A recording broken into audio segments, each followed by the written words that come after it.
and of course, each of us can do something can change their lifestyles, can change their carbon footprint.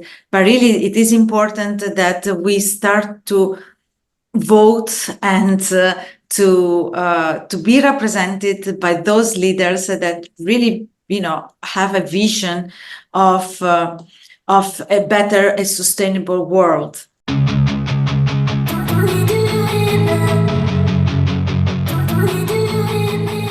Welcome to Big Time Sustainability. Big Time Sustainability is brought to you by Center for Big Synergy, and it is a United Nations Global Goals initiative. On this show, global leaders and changemakers tell us how they are combating major challenges like climate change, loss of biodiversity, hunger, poverty, inequality, and many more. Big Time Sustainability aims to inspire all of us to follow these leaders and act with urgency to create a more sustainable world. If you are a changemaker or know someone who is making a big difference in their community or globally and should be on this show, please email us at podcast@thebigsynergy.org or visit www.thebigsynergy.org.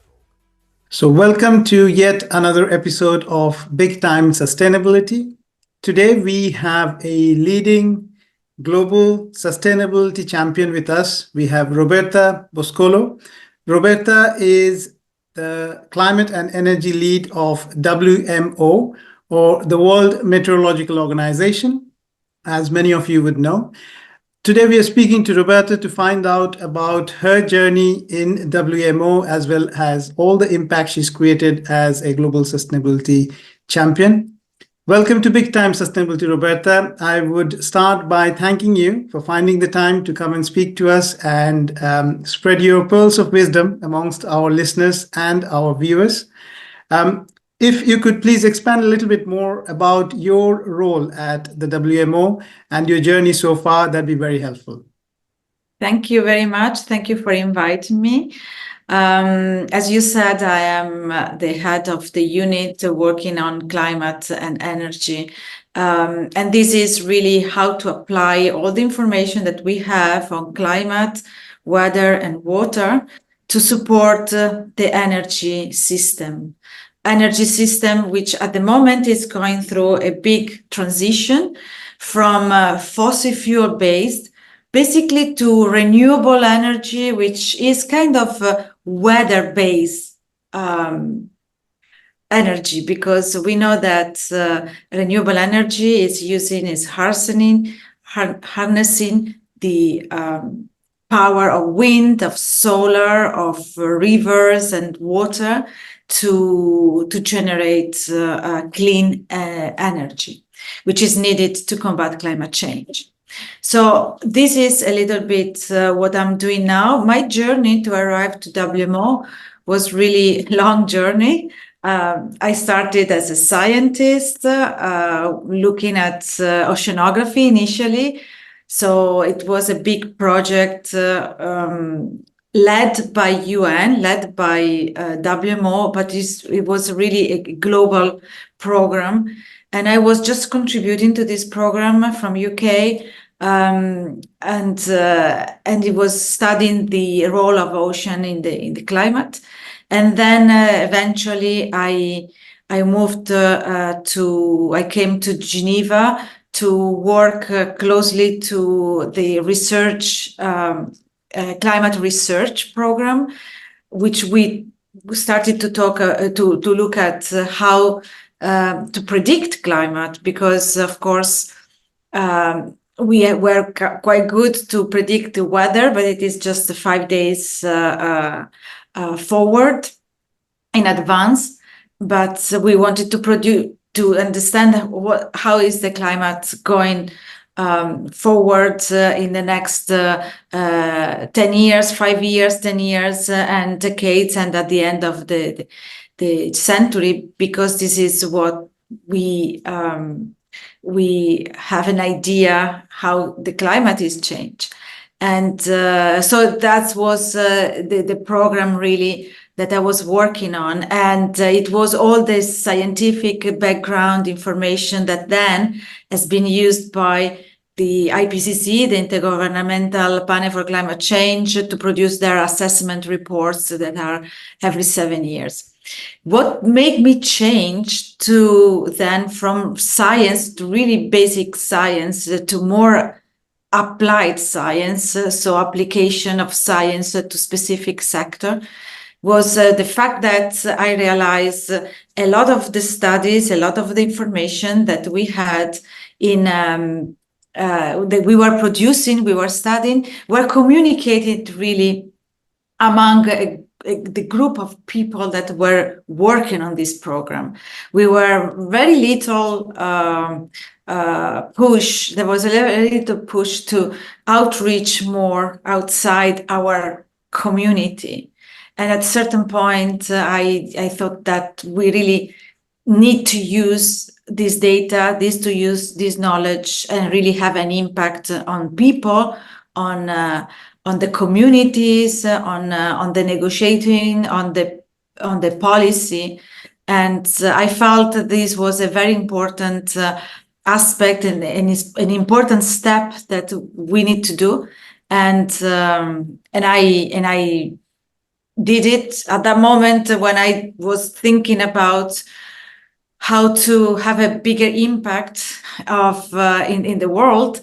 I was searching the possibility, and renewable energy, a new program here in WMO was just started, and I started to work on this. And to be honest, I am really happy because I made this step, because not only energy is a critical element of our climate, because it is the sector that is emitting more responsible for climate change, but also because we are really in the middle of a revolution of the system. So we are really moving from a dirty energy to clean energy, and it's not just close one tap and open the other, but it is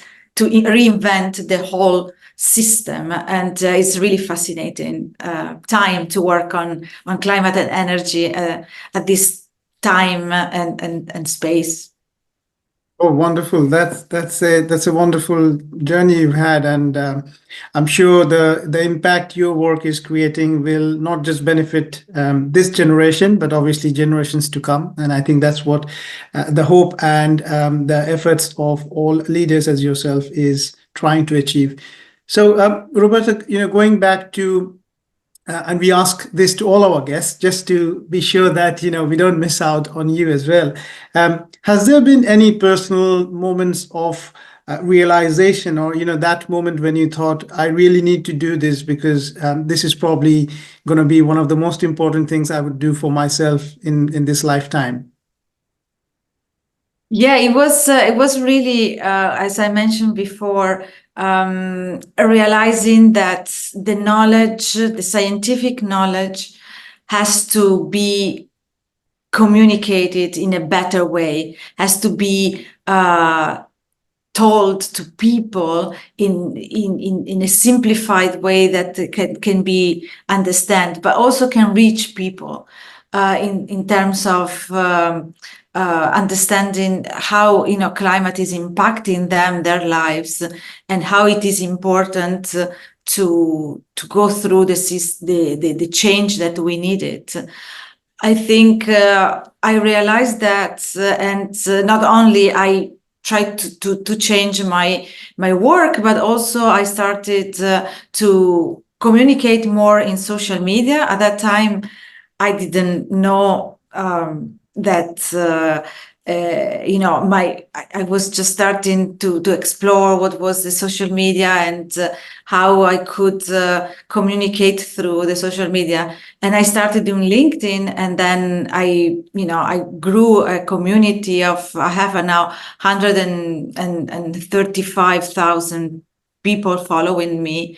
And that was a moment of revelation, because I understood that what I was thinking is actually a need that is there outside, and people are really want to understand. I mean, really want to understand the cause and also what they can do there personally.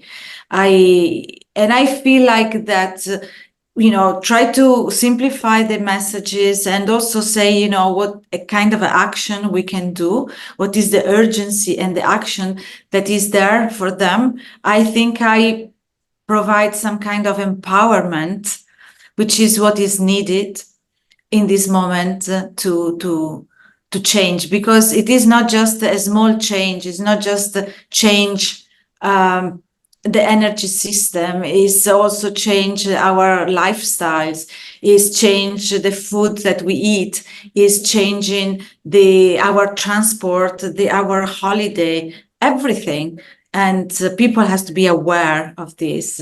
But also I feel like that people want to do something, but sometimes they don't know what to do, or sometimes they are overwhelmed by so much information, so complex information, that they cannot translate in action or in a vision of the future.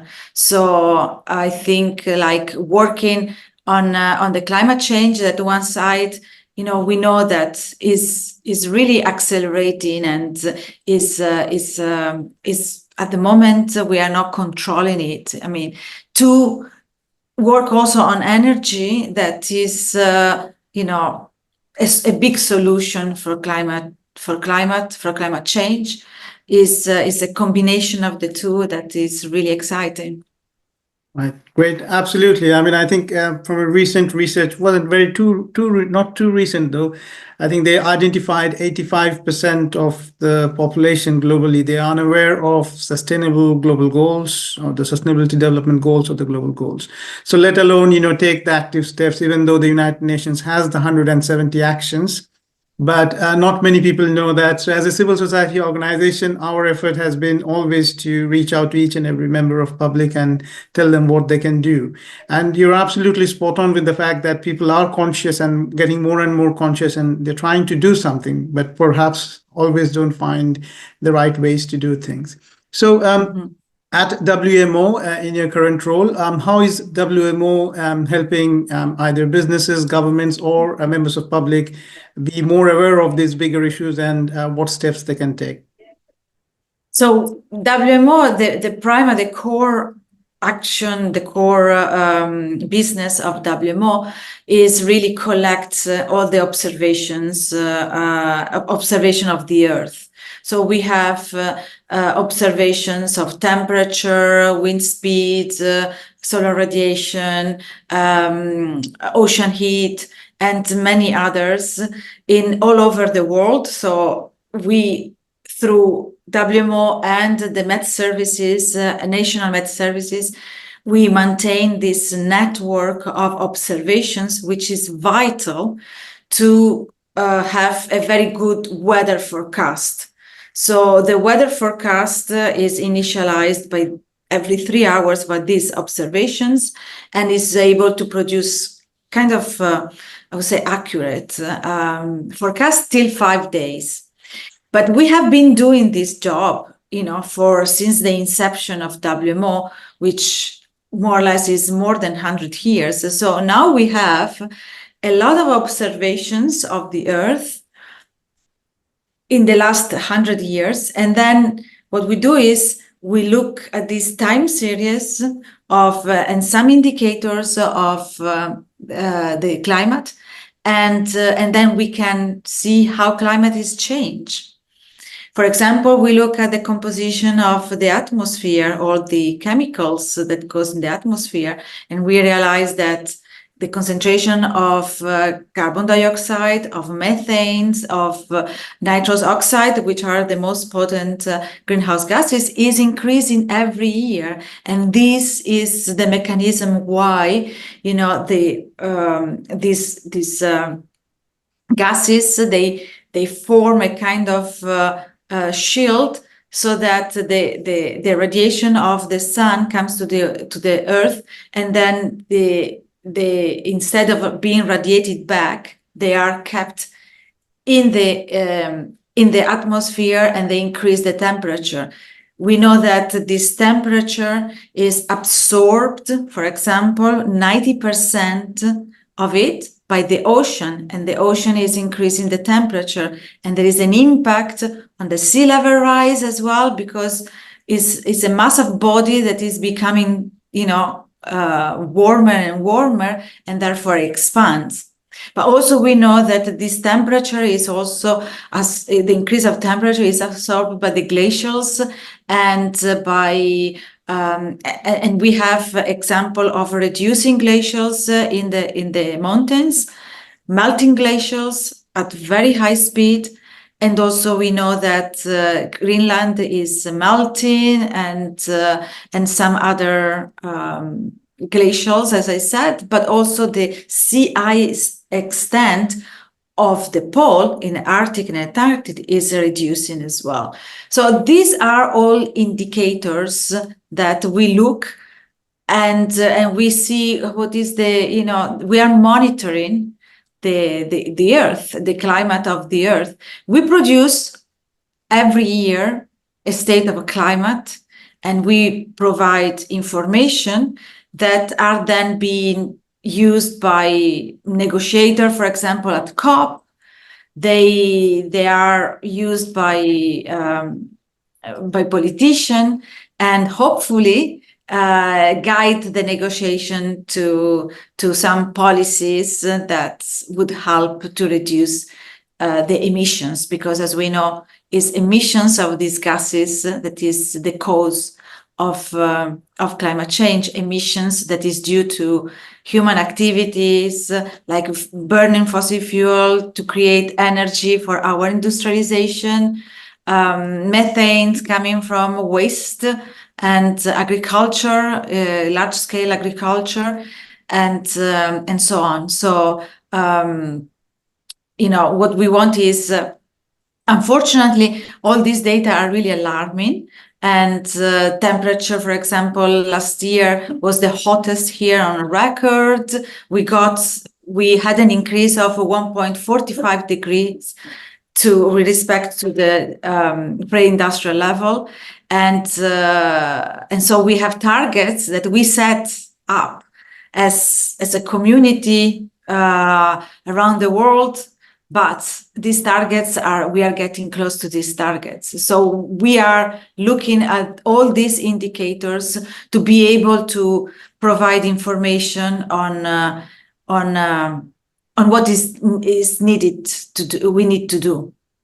Okay, great. So are there any projects, Roberta, that you take special interest in, or something which is very close to your heart that you see have had fair bit of impact on WMO's efforts in passing on this information to governments, to civil society, to heads of state, perhaps? Yeah. As I said, one important and urgent action is to start to reduce the emissions of the greenhouse gases, because this is the cause of global warming and climate change. But also we know that meanwhile we are on the course of increasing temperature. We are not stopping it, and therefore another important action is really adaptation. So how to make people resilient to this new condition of climate. We know that, for example, storms are increasing in frequency and intensity. We have stronger precipitation because for every degree increase in temperature in the atmosphere can absorb more water, and therefore when it rains, in some places now it rains really heavily, and floodings, or it doesn't rain at all in some region, and then you have droughts because of the heat. There is a lot of evaporation, and the soil become very, very dry, and there is no possibility to do any cultivation there. So all of this, all these changing now patterns and increase in extreme events calls for also, a big effort to adapt to this new climate. And one of the flagship projects that we have in WMO is early warnings for all.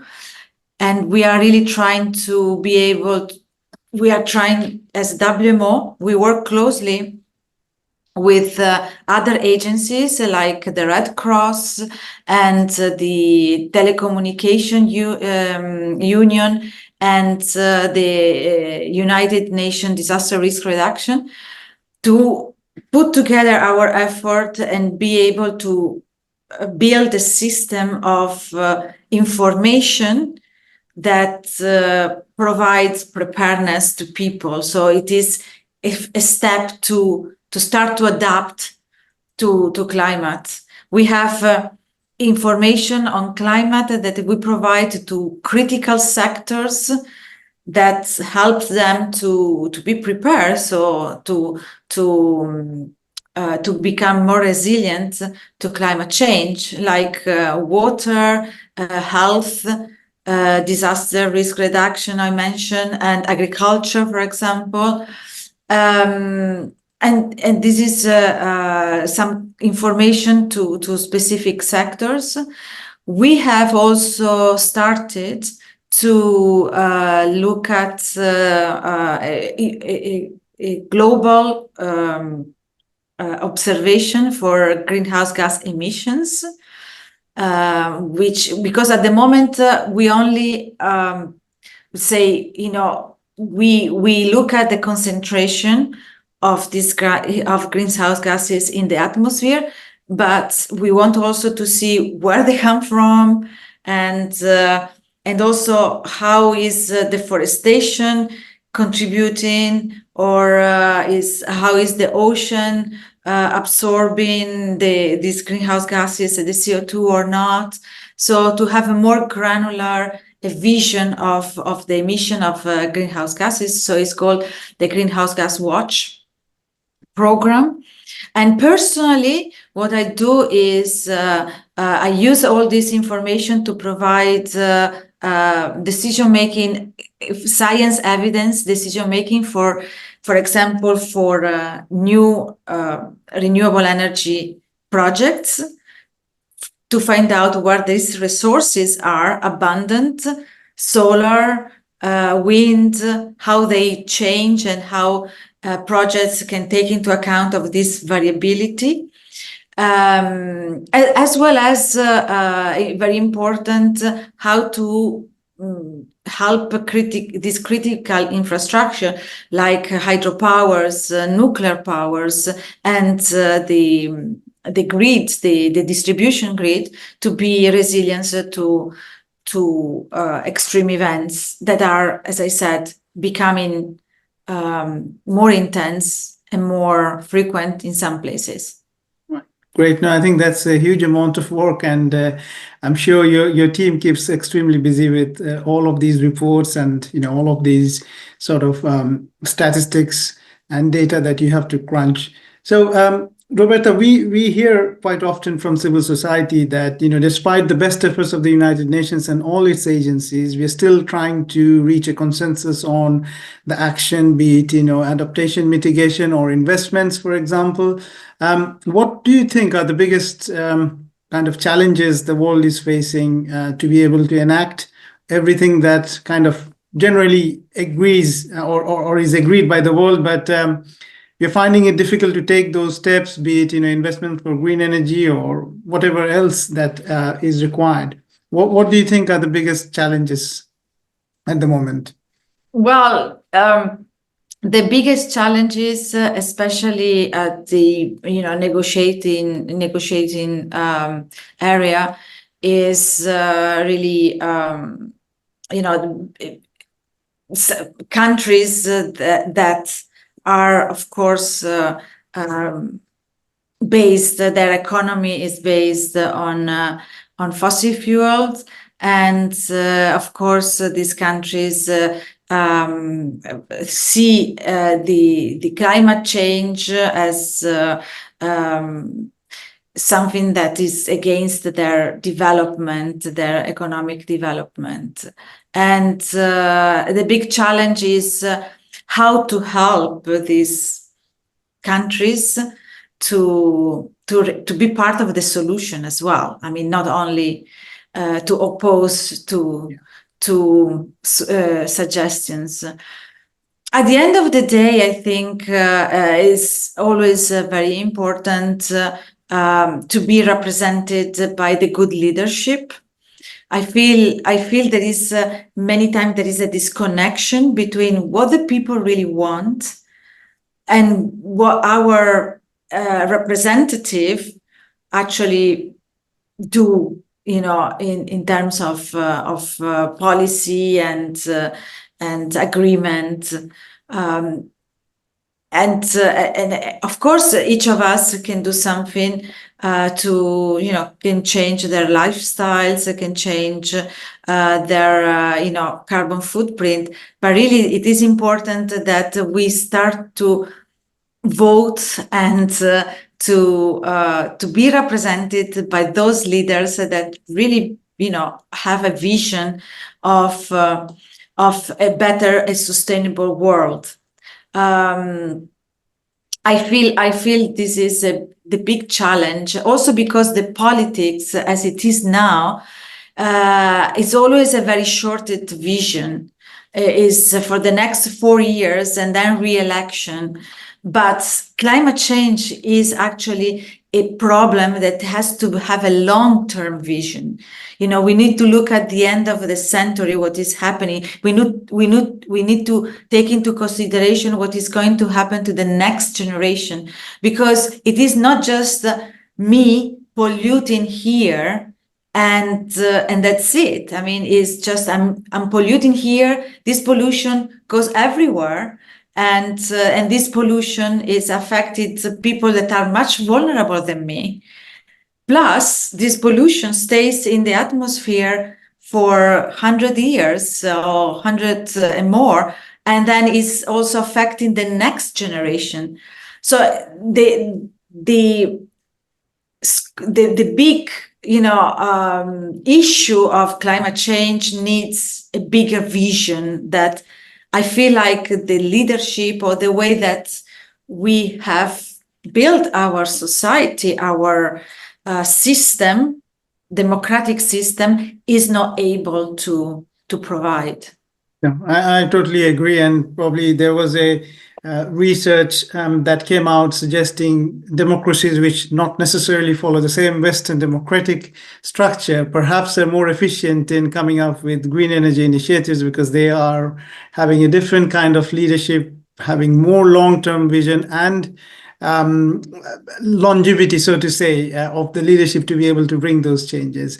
But I totally agree with what you're suggesting. So as it comes to leadership, Roberta, as a leader in your field, what would be your suggestions to someone who wants to follow your footstep? And we're not just talking about, the practical bits, but also what drives us essentially is the philosophy of, what we want to do and how we want to do. What would you suggest someone?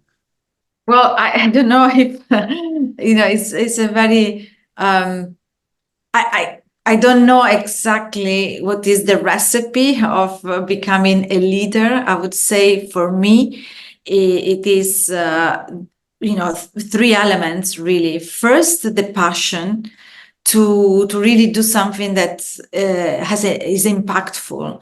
I think I'm lucky to work for the World Meteorological Organization because the mandate of the World Meteorological Organization is really, is impacting the humanity. We are trying to solve, or we are informing people on one of the most defiant challenges of our humanity, and therefore I feel like my contribution is huge in terms of impacts, although maybe as I said is not well communicated, but is the perception that I can really do something for combating climate change.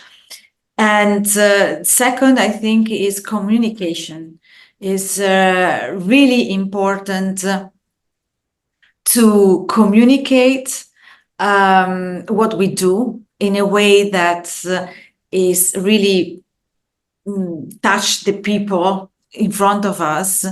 It's not just about to show data, it's about also to create a story about this data, to show the people what this data represent for them and in the future and for their kids and grandchildren and so on. So it's just to be able to to show some to create a storytelling of what we do and to better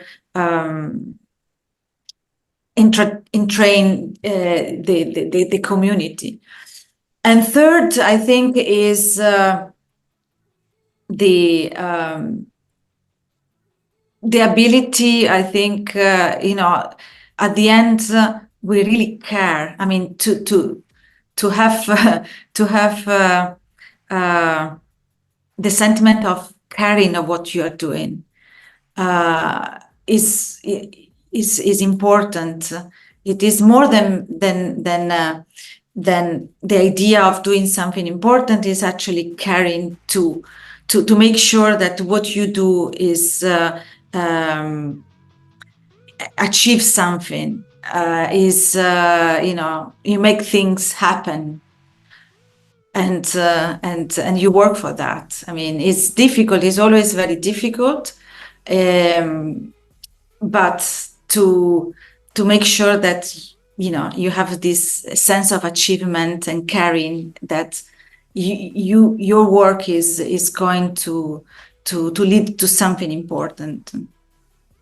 I'm totally with you on that, and that's a wonderful advice and very wisely stated. For I'm sure many of our listeners and viewers from around the world who are listening and watching this will try and follow that in whatever they do, and doesn't necessarily have to be within a UN agency, but even in any corporation they are working, or even being self-employed or any field of work, so to say. Great. It was wonderful having you on Big Time Sustainability, Roberta. Thank you very much again for your time and all the information and wisdom you shared with us today. Thank you. Thank you for joining us on this edition of Big Time Sustainability. Please share, subscribe, and join us again next time. If you are a change maker or know someone who is making a big difference in their community or globally and should be on this show, please email us at podcast@thebigsynergy.org or visit www.thebigsynergy.org.